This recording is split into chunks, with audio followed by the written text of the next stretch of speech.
seperti hanya juga Indonesia ya, beberapa negara lain juga termasuk juga dalam ini Thailand ya jadi market center di sana di kawasan Asia Tenggara ASEAN.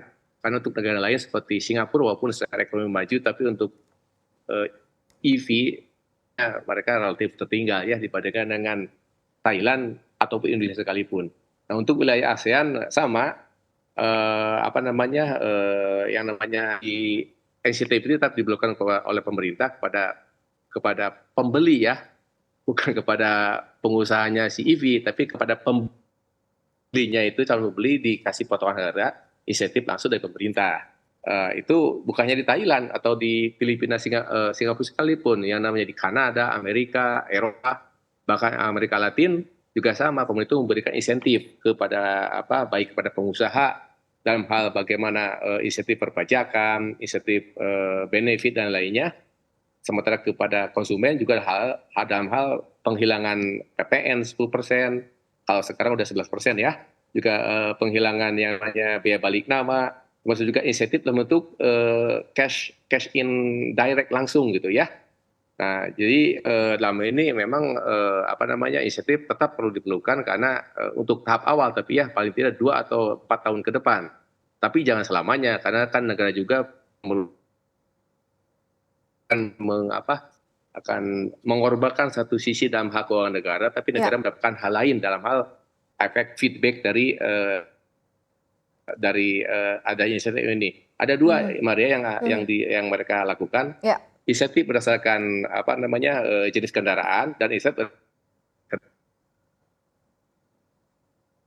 demikian Maria. Oke, kalau kita lihat dari sisi hulunya Pak Arief seperti apa? Apakah memang kenapa kok kemudian harga bisa jadi lumayan cukup tinggi? Karena mungkin dari sisi hulu tekanan atau biaya produksinya memang sudah cukup tinggi begitu sehingga harga ke end usernya pun juga akhirnya cukup tinggi Pak Arief.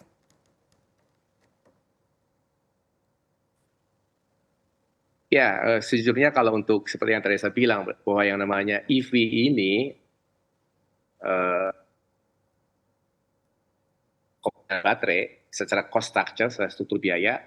Nah, khusus untuk baterai sejujurnya ya Maria ya, tahun demi tahun baterai ini konsisten turun harganya. Beda dengan metal biasa yang volatile ya, berfluktuasi. Tapi khusus baterai itu stagnan turun harganya. Jadi dalam hal ini ke depan sejujurnya namanya EV itu akan terus turun juga harganya. Dengan demikian bagaimana kerisauan tentang bagaimana yang saat ini harga EV relatif lebih mahal, saya kira ke depan tuh makin lama makin akan turun. Apalagi dengan adanya persaingan, dengan adanya kemajuan teknologi, dengan adanya proses produksi yang lebih hemat, sehingga ke depan yang namanya unit price dari si EV ini makin lama makin turun. Baik, Maria. Kita lihat dari sisi regulasi ya Pak Arief ya, seperti apa industri EV ini kan sampai sejauh ini belum ada payung hukum yang menaungi ya, termasuk diantaranya seperti undang-undang. Apakah kemudian pemerintah perlu menunjukkan komitmennya seperti menerbitkan secara lebih serius ya peraturan atau penerbitan payung hukum khususnya untuk EV industri ini atau mobil listrik?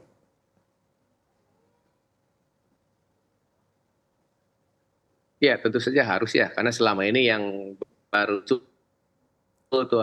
Inpres ya, Instruksi Presiden nomor 7 tahun 2022 tentang penggunaan kendaraan bermotor listrik berbasis baterai KBLBB gitu ya. Instruksi Presiden ini kan sifatnya perintah atasan kepada bawahannya, dalam ini para menteri yang terkait maksudnya, yang bersifat individual kan, konkret dan sekali selesai. Jadi tidak bisa diundangkan atau diturunkan sebagai PP, Permen dan sejenisnya. Jadi alangkah eloknya Inpres ini segera dinaikkan ataupun dibentuk undang-undang lain dalam peraturan lain dalam bentuk undang-undang.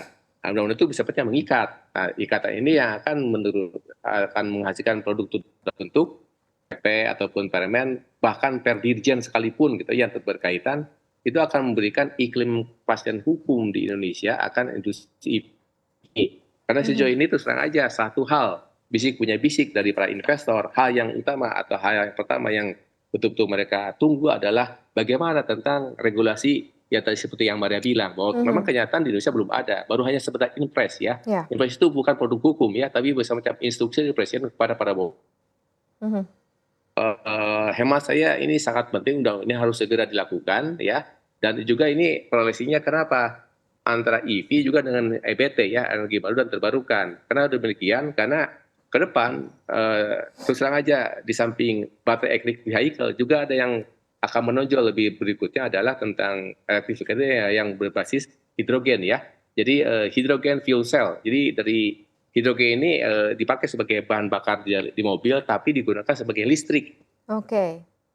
Hidrogen, kemudian listriknya sama juga untuk menggerakkan motor. Jadi ada hidrogen fuel cell juga harus dimasukkan ke dalam undang-undang ini biar menyeluruh. Demikian, Maria.